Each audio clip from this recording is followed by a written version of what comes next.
1h du matin passée, le collectif de militants s'installe au bord de la nationale 224. Une vingtaine de personnes, dont 8 en fauteuil, mobilisées contre le projet de loi Élan. Avec cette législation, seuls 10% des logements neufs seront tenus d'être accessibles aux personnes handicapées, contre 100% aujourd'hui.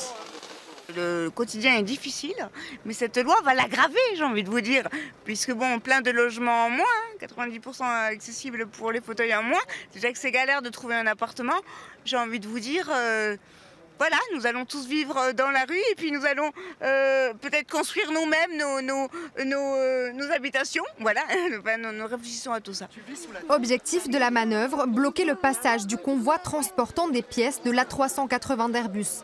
Un combat à la David contre Goliath pour l'organisatrice du mouvement.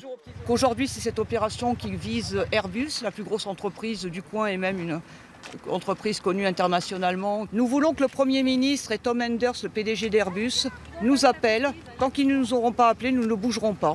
Après quelques minutes de siège, les forces de l'ordre arrivent sur place. Face à eux, les militants ne flanchent pas. Certains s'installent sous les tentes, un symbole de ce que la loi Élan va engendrer. C'est un symbole double parce que je suis élu en charge de l'accessibilité du handicap dans la ville où je suis et comment je vais expliquer aux administrés de l'Avor que demain nous n'aurons plus la possibilité de les loger parce qu'ils sont en situation de handicap. On va l'expliquer comment.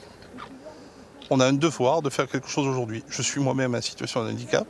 C'est aujourd'hui qu'on doit travailler pour les générations de demain. Cette nuit-là, les camions qui transportent les pièces d'Airbus n'ont même pas pu s'approcher. En l'absence de réponse du gouvernement, le collectif menace toutefois de bloquer à nouveau. Les discussions sur la loi Élan reprennent au Parlement dès la rentrée.